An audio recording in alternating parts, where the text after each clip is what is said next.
regardless of how we think about life or what we believe about life, it is impossible for us to go contrary to the will of heaven.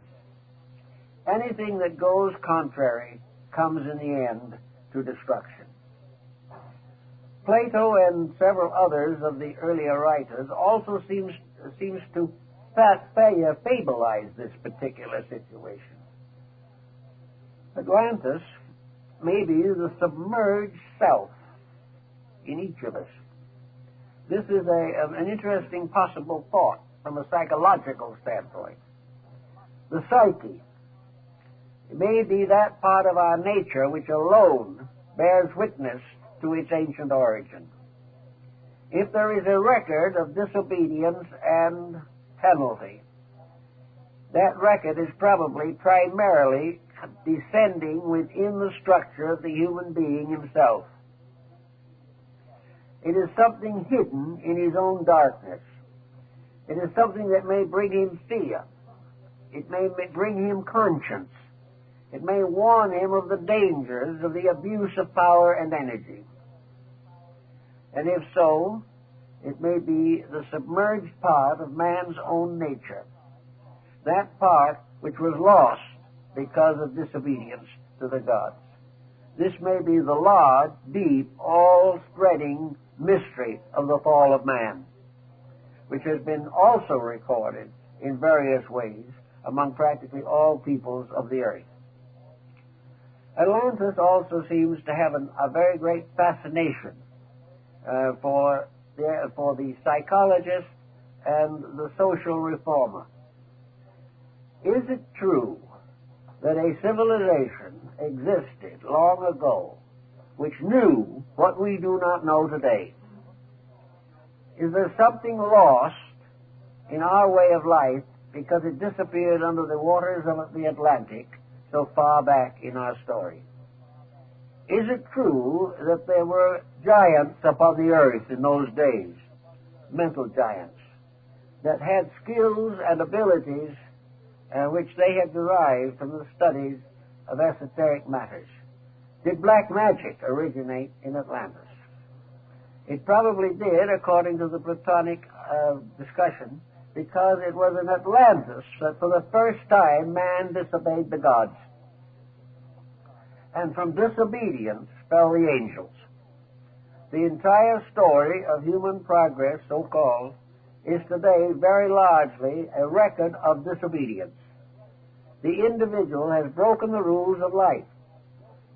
Some people, having broken the rules of life, try to study esoteric matters, hoping to find the secrets of some strange magic of long ago.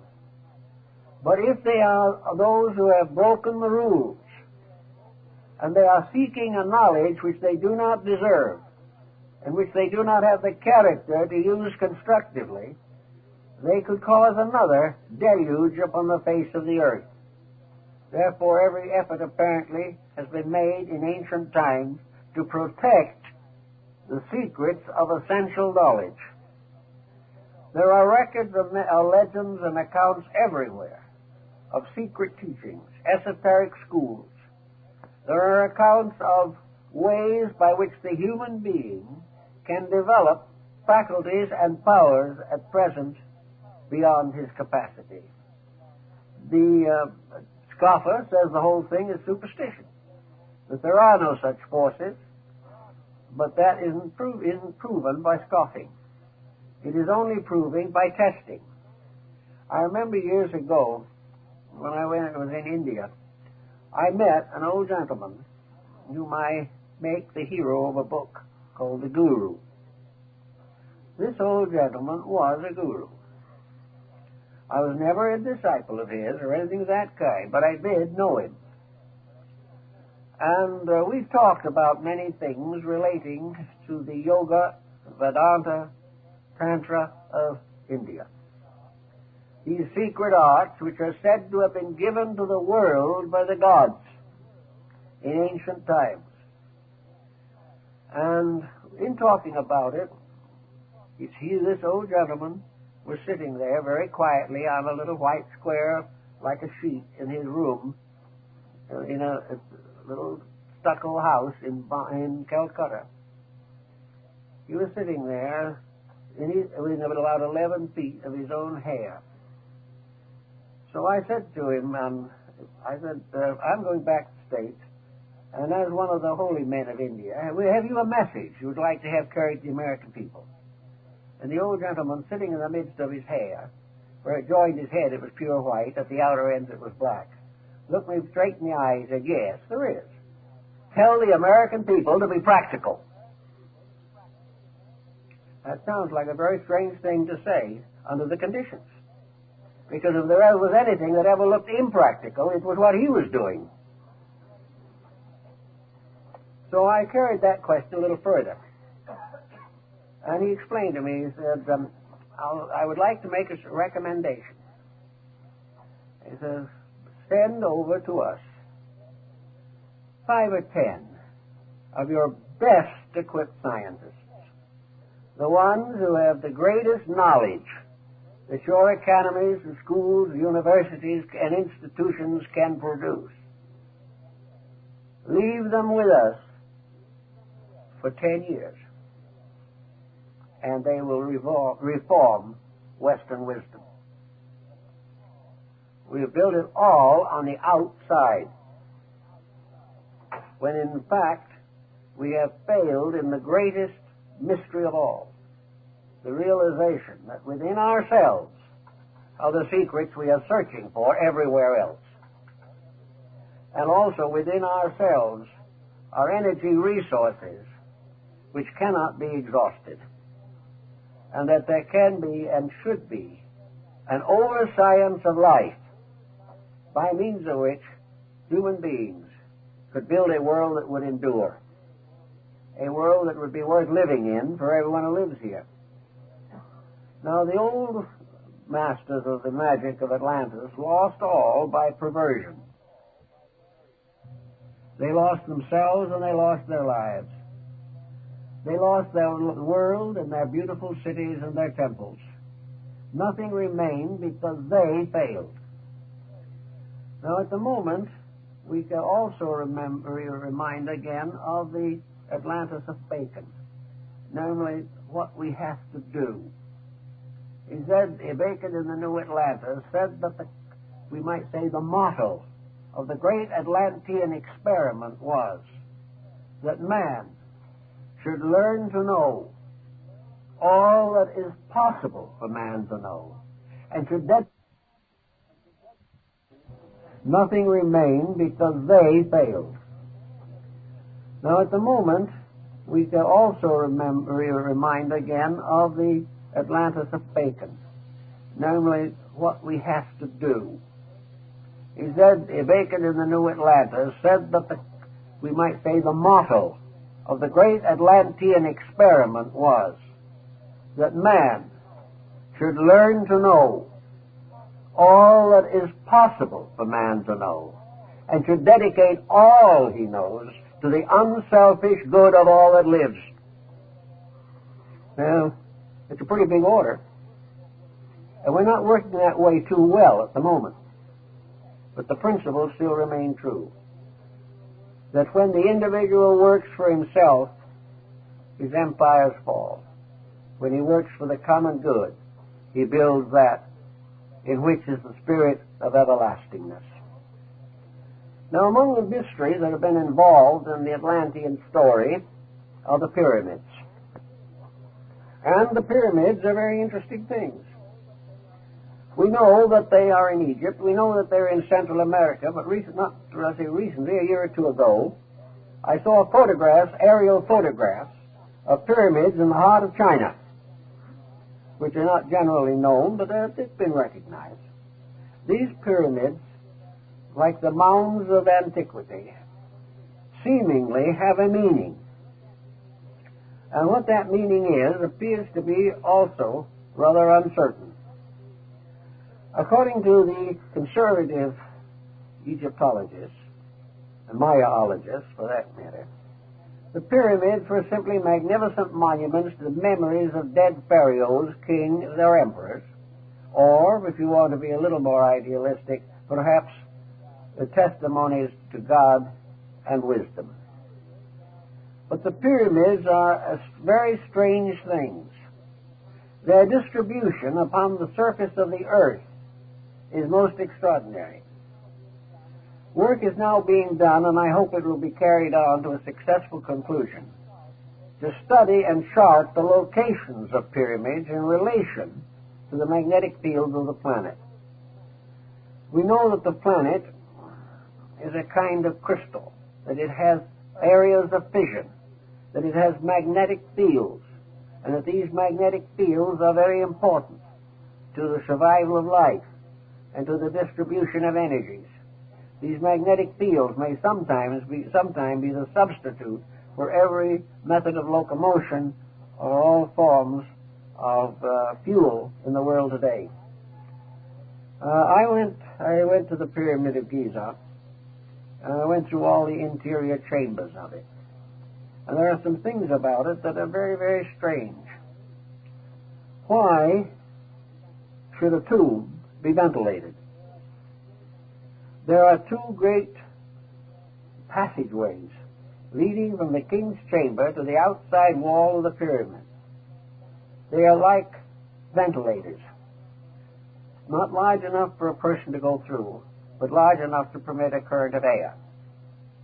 And then, after some time, no one knows when, the outer ends of these ventilators were blocked, but the openings to the inside are still open.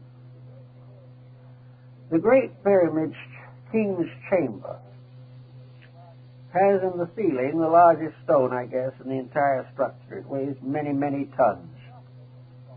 The sarcophagus, so-called, has been largely nicked away by tourists, but there is a lighter stone box, much in the shape of a casket, but too small for a human body.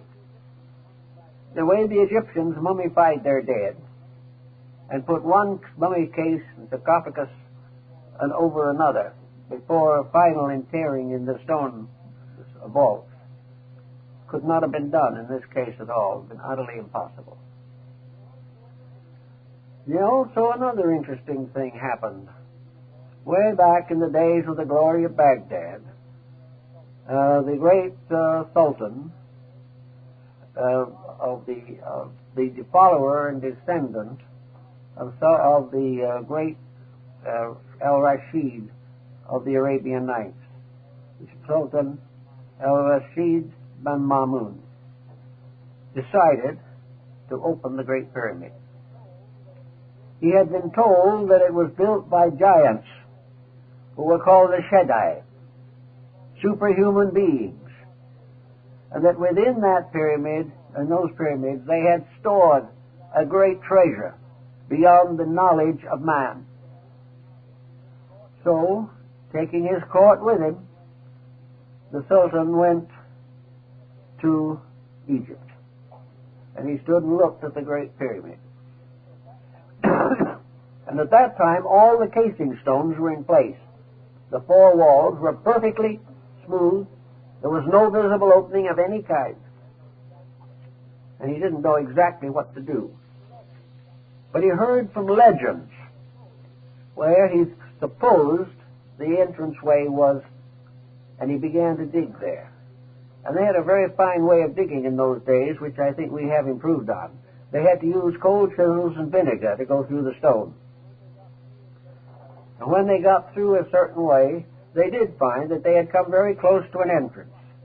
But a great stone blocked it, and they could go no further. The Sultan, or Caliph, looked at the stone. He said, "Take it out." So they went to work on that stone with vinegar and very soft metal tools. And last, with a great trouble, they managed to get the stone out.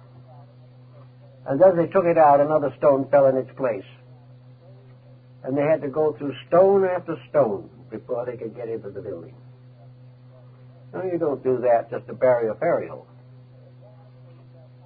And at last, when they got all the way in, there was nothing. The only thing they found were a series of little implements, like a little a ball that could be used to make sure a surface was even. If you stood the ball on it, if it rolled off, the surface wasn't even.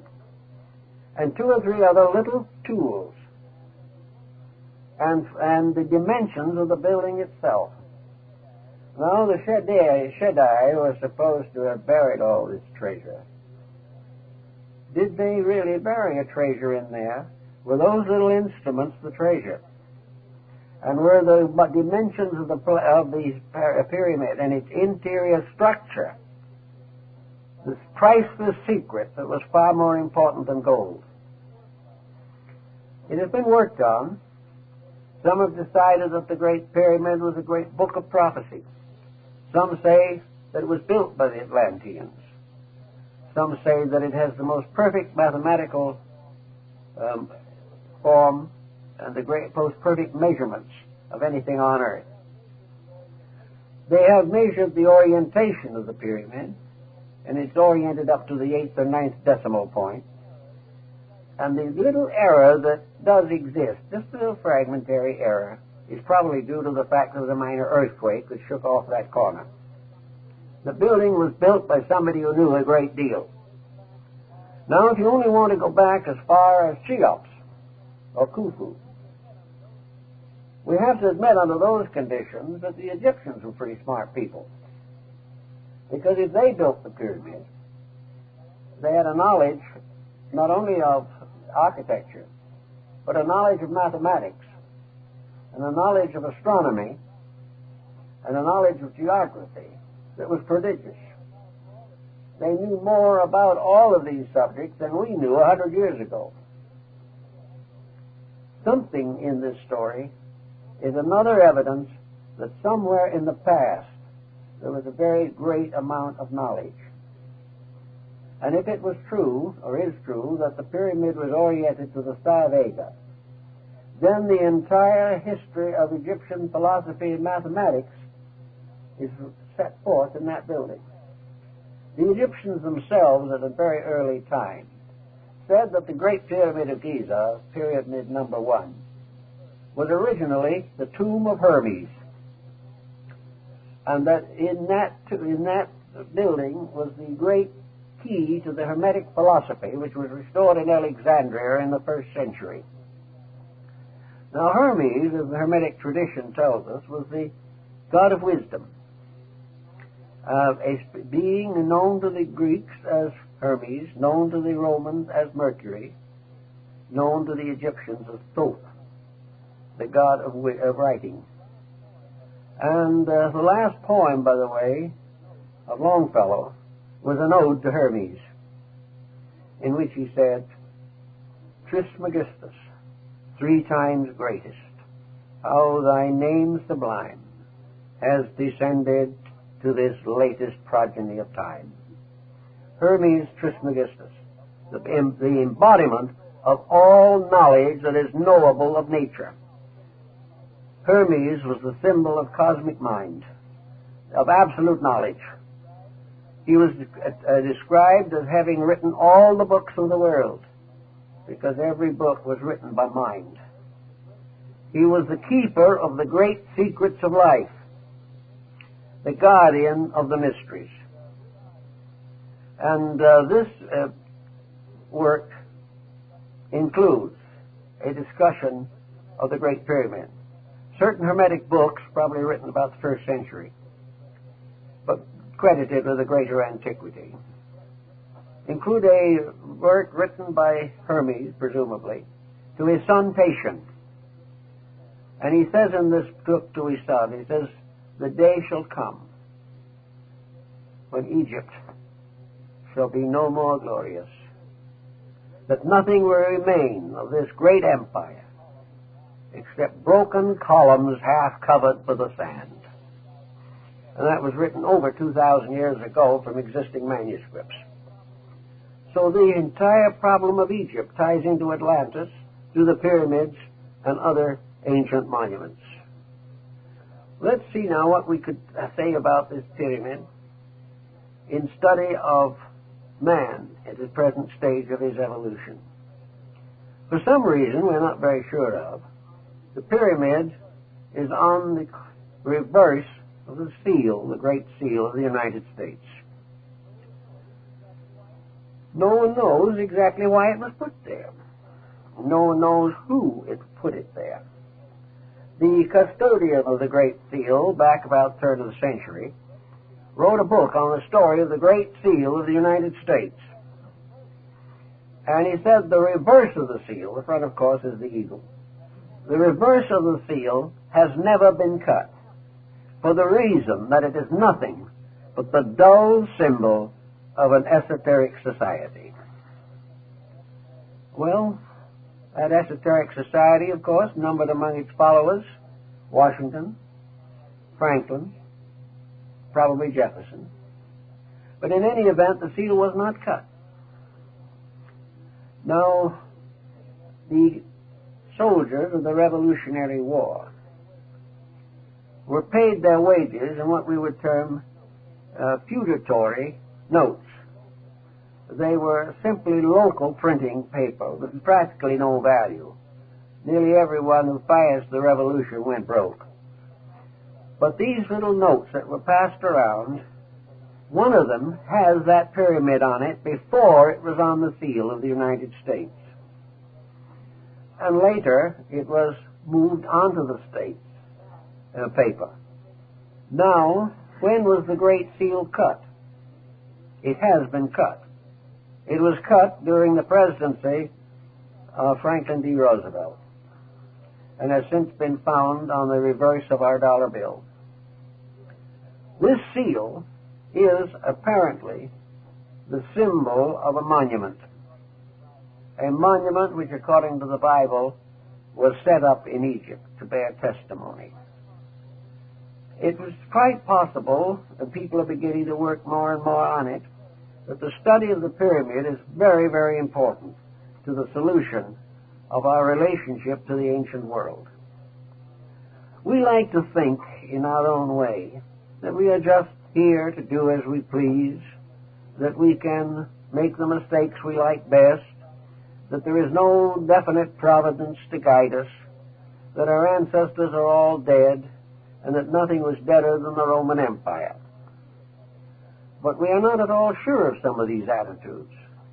And as our own problems increase, as they are increasing today, it becomes very obvious that we are not able to handle our own destinies at this time. We do not know where we are going. We have no idea of how we're going to get there. And about the only thing we can do at the present time is try to figure out how we can have more guns or bombs than somebody else as the basis of survival. Now, this doesn't really make very good sense. It is not the answer. There is a grand plan of life, a grand purpose. It has existed among every people, and every nation has finally turned away from it and disappeared. The ruins of the past are a constant record of the individual's inhumanity to man and his failure to keep the principles of his own survival. The science of survival, then, suggests that there must be a plan, and that plan must be available to man if he wants it, or is he willing to do that which is necessary to have it. If he is not, he will not get it. Now, there's an interesting story we don't hear much about also. Hermes, among the books which he is attributed as having written, was one which was called the Black Book. Now, the Black Book is another legend. Very difficult to find much out about it, but one thing we know is that in England, the Order of the Garter was formed not because of an accident to a lady's garter, but because the original meaning of the word, as it appears and was gradually, we might say, colloquialized, it was the Order of the Garter, the protector. And if you have visited the Chapel of the Garter at Windsor, you will see the thrones of those who were the members of the order. And according to the ancient order, as recorded by its first great historian, Sir Elias Ashmole, back in the 17th century, the original laws and rules for the order were taken from the Black Book of Hermes on the deportment of kings. And the entire structure is so constituted and the thrones are so arranged that it represents really a heavenly temple in which all the gods of antiquity were seated. It is also a very appropriate symbol of the first great League of Nations.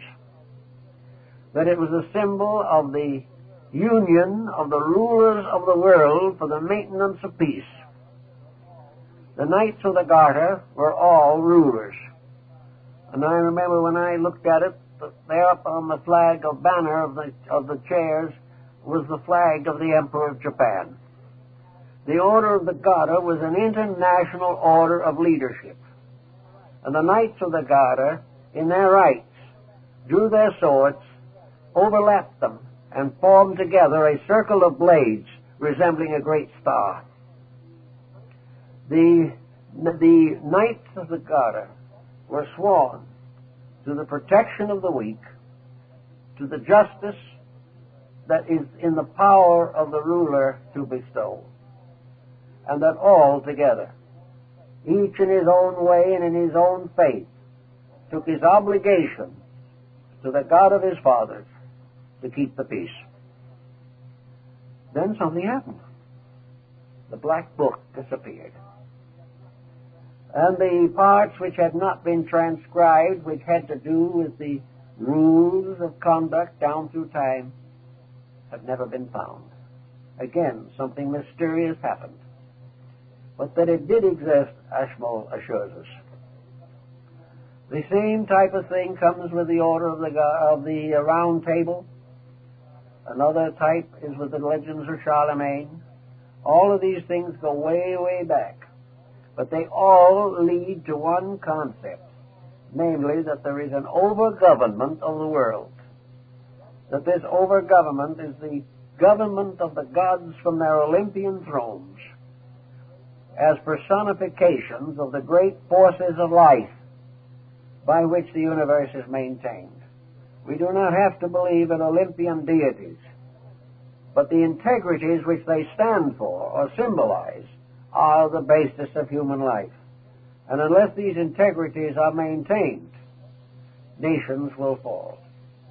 And every nation up to the present time has passed through great vicissitudes because of its inability to keep the rules of life. In the Greek and Egyptian worlds, those who were dedicated to trying to live a better life were gradually accepted into the mysteries.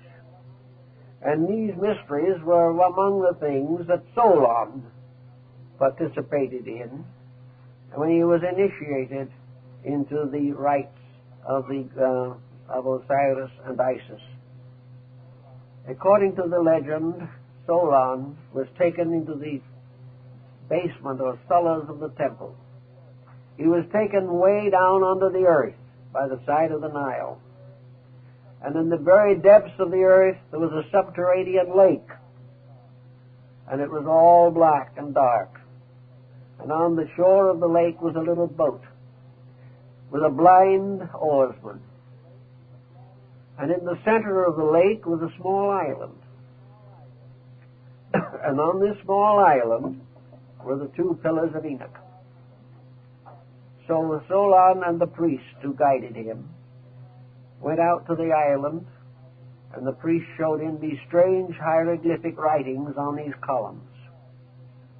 And it described how various destructions had afflicted the world.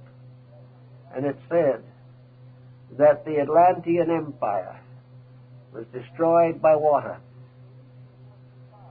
But if the solution wasn't found, if the world did not become aware from the ancient evidence and from daily living that there was no way of breaking the rules of living and surviving, then another great civilization might rise.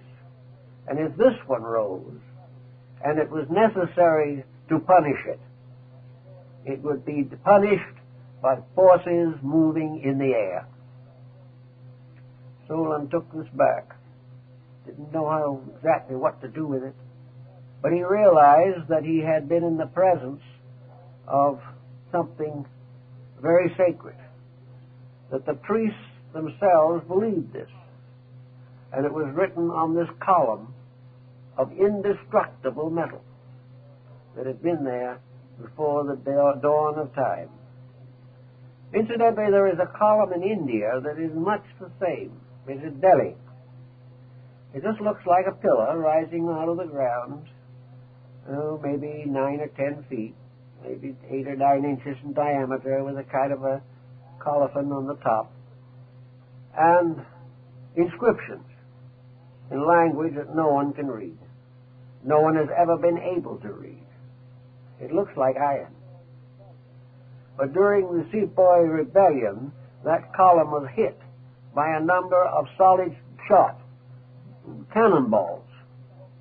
The cannonballs were broken into fragments, and there was not even a dent on the column.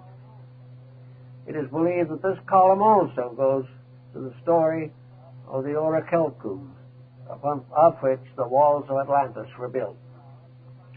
Everywhere you trace around, you find interesting things to remind us of something.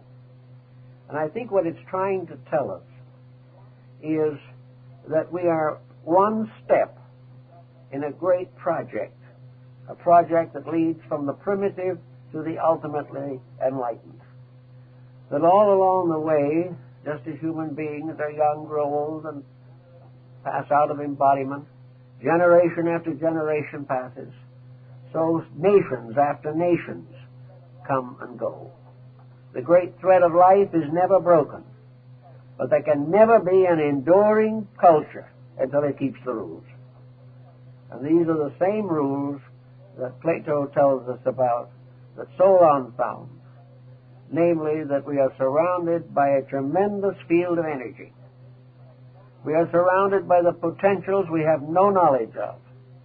Space is full of the energies and life that we are trying to now find by artificial means. The human body is an incredible instrument, and its value has been largely destroyed by the fact that the owner of the body is unwilling to treat it properly. So nation after nation rises and goes down because it does not keep the rules. And this will continue until man, in one way or another, becomes aware of these rules. Now, the speculation about the Atlantic story, to my mind, should not be where was it and what was it, primarily. But the main question is to find out what the story means and what it means to us today, to make this idea practical. We learn from this story, for instance, that a great civilization can perish. We learn that great empires can fall. But what we haven't learned really is that these disasters are caused largely by the corruptions of the human being. That man himself is his own destroyer, and that he will be his own destroyer as long as he follows the ambitions of world domination, as long as he lives to conquer peoples, as long as he lives to accumulate an unreasonable wealth, where he is willing to compromise integrity for fame, where he is willing to live only for today and let tomorrow take care of itself. He should look back and see how the tomorrow of Atlantis took care of itself. The individual himself sickens and dies from his own corruptions. Nations do the same thing. But in every nation that perishes, something survives. And one of the things that survives is a knowledge which can be reorganized, reintegrated, and reformed. We have gained from the past many skills and many wonders, but these are not enough unless we ensoul them. We can gain any skill we want, as today we are working with computers. We can have all the computers we want, but men will be born and suffer and die just the same, unless we use these computers to solve the great problems of life. And having found that those answers can be discovered, live by them when they are found. All knowledge has as its final purpose that the individual shall overcome his own ignorance, and that society shall overcome its compound ignorance. And ignorance is nothing but the belief that we can break the rule and survive. So the Atlanteans left us this message, the Mayas left it to us, that the great world patterns, the great world systems with which we are concerned have all perished from one source. We call it ignorance. And it is ignorance in a sense, because as the Chinese point out, any individual who does wrong is ignorant. No matter how learned he is, no matter how many years he spent in school, no matter how many honors have been bestowed upon him, no matter how much wealth he has accumulated, if he has not the understanding of the importance of complete integrity, he is ignorant. Ignorance is the inability to use wisely what the skills of the mind have given us. And until we realize this, we will be perishable. And just like the Atlantis of old, we shall be teetering on the edge of oblivion unless we ourselves make the necessary changes in our concepts and our conducts. Bacon pointed out that there was, in the great city of the New Atlantis, in Solomon's house, there was a tremendous collection of all of the arts and sciences that man had known. That in here, all the wisdom, all the value that humanity had accumulated was in a great museum, a wonderful place, a gallery. And also here were the busts and statues and portraits of the great illumines, those who had given man the great donations and gifts of wisdom. Here was made available to the individual the accumulated wisdom of the ages. Everything of astronomy, of medicine, of art, of literature, everything of science. So each one coming into the world comes into this gallery, and here he sees all that the world has done, all the achievements of the past, and then he is reminded of the simple fact: you have seen all these things. You know they have been accomplished. Therefore, your problem is to take these things and use them for the good of all that lives. Unless somebody, somewhere along the line, comes to this conclusion and takes this attitude towards all knowledge, the dangers of the deluge remain. The danger that we will tear down or lose a tremendous asset by abusing its use. Actually, it is the same in our personal lives. Unless we control our minds and emotions, unless we organize and rectify character and conduct, we are abusing the priceless privilege of growing, which is our birthright. And those who have abused the birthright get into trouble. So Atlantis stands for a lost cause. Not lost because the gods merely wanted to destroy a people. Atlantis was destroyed because it was too dangerous to let it live. It meant that if it was not destroyed, evil would spread throughout the world, would afflict all peoples, would tyrannize and dominate and corrupt everything that exists. Before this can happen, so many laws are broken, so many energies are abused, that all these broken rules of these abused energies get together and destroy the source of the corruption. just as evil creatures, bacillus and virus and all these things, come and destroy bodies that have been made infirm. So in the Atlantis story, we have a moral lesson of importance, in addition to a fascinating ancient fable. Thank you very much.